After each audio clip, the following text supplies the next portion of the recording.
name is Bill Affleck. I'm chairman of Wigton Community Transport.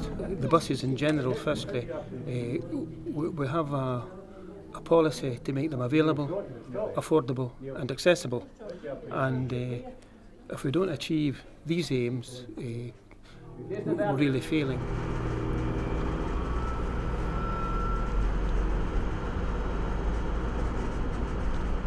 If I was to describe Wigtonshire, I would say it's one of the most rural communities in Scotland.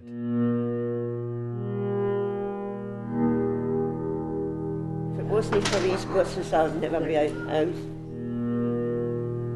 My name is Carmel Jones and I'm a manager of day services for adults with learning disabilities.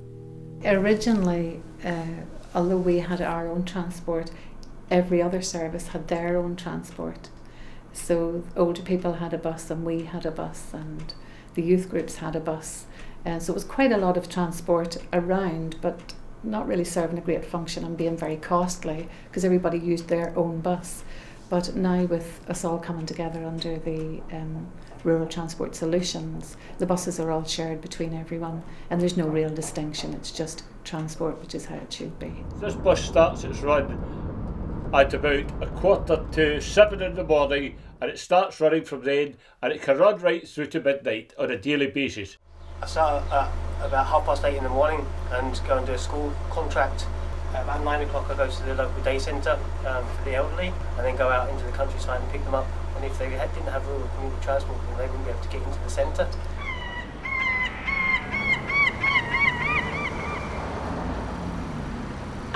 We lease the bus from Wigton Community Transport and we have 2 bus loads come in every day. So we do it, and if we didn't use that bus, we wouldn't be able to get the people into the day centre. On that basis, it's maybe been 5 or 6 different user groups that has had access to the bus during that time. And during that time, the chances are the bus will have transported maybe 120 to 150 people during that one day. We also lease the bus to take our members away on day trips as well. Tomorrow we've got 21 of them going away on a day trip, so apart from them bringing the people into the day centre, they'll also take 21 people away on an outing for us, so we use them quite a lot.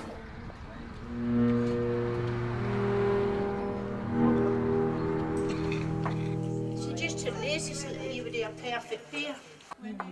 Oh, the bowling trips, I love this. And not only that, the food in here is great. So looking forward after the game, we'll have a lovely lunch.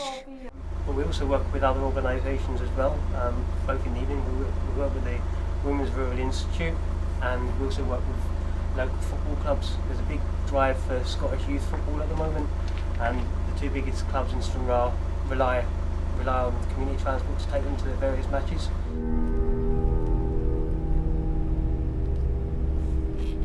Well, we were both involved in Girl Guides and we quite often use the community buses to take us away.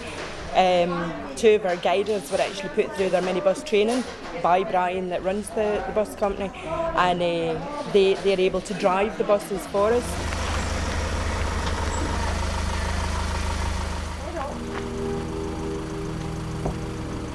I'd say in the wider community now it's covering older people, girl guides, youth groups.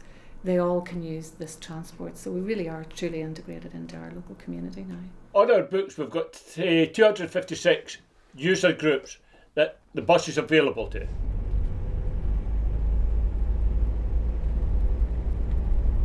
And then after we picked all the members up and put them into the day centre, I'll go and work for the Adult Resource Centre, pick up a client for them, bring her in, and in the afternoon really just do the same again, just take them back home again.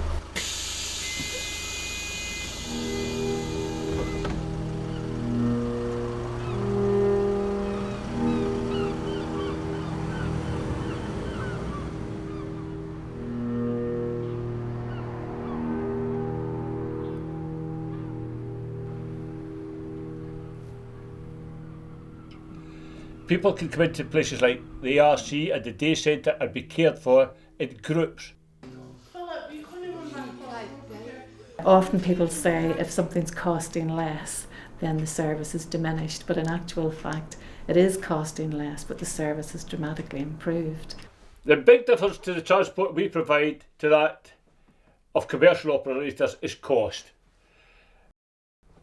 For instance, for social services, some of the runs we've done have actually half the cost that they were paying to commercial operators.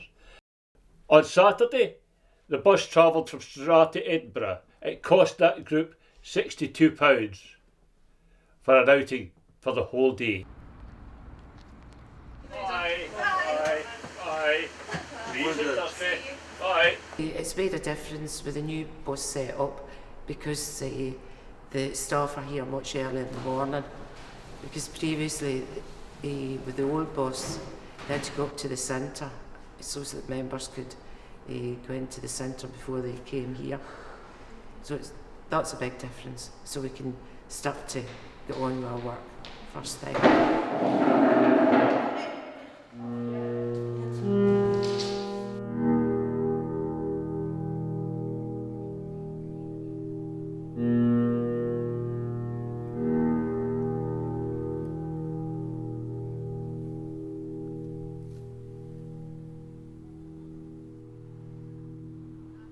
The scheme was really set up initially to solve problems in the rural communities where there was a lack of accessible transport. It is easy enough to have commercial operators in an area, but that does not always meet the needs of the clients in that area. Door-to-door transport when you become elderly is more important than actually just having a daily bus service.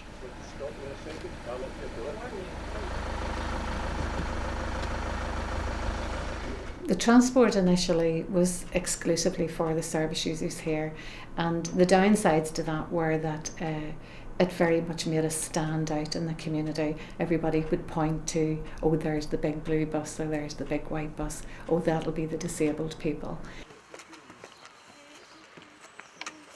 I was a wee bit nervous about handing over our service because it's pretty specialised. People have quite special needs, and I was concerned that they wouldn't be able to meet those needs. They could use public transport as in a bus, but they wouldn't pick them up at the home or take them back, and we're able to go into the house and pick them up and bring them into the day centre and make sure that the house is all locked up and they're getting care. Because it's company every day, this is the thing, and you get a good meal at this day centre, 3-course meal. We can pick people up and transport them from door to door in safety, and in doing so also reducing costs for the local authority.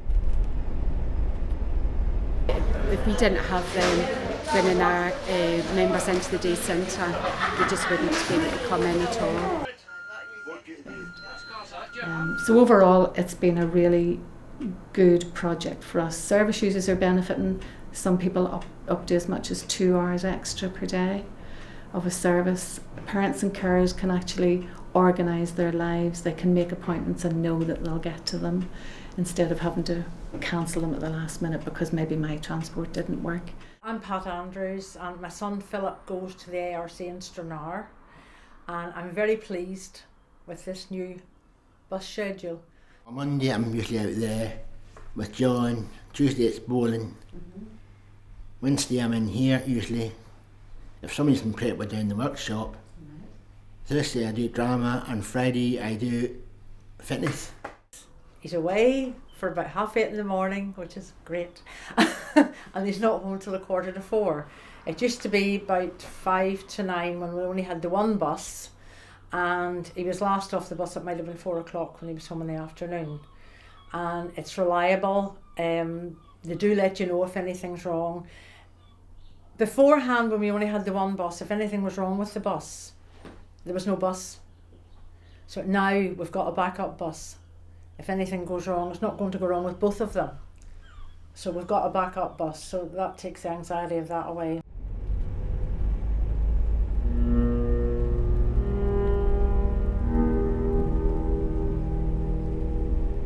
No, I think it's great, and the people on the bus are great with them.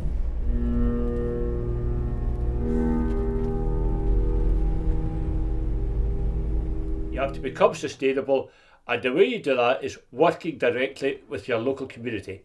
They will support you if you can provide them with service.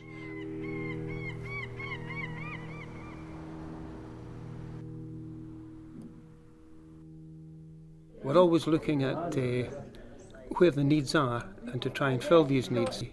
We will never entirely succeed, but we've got to keep trying.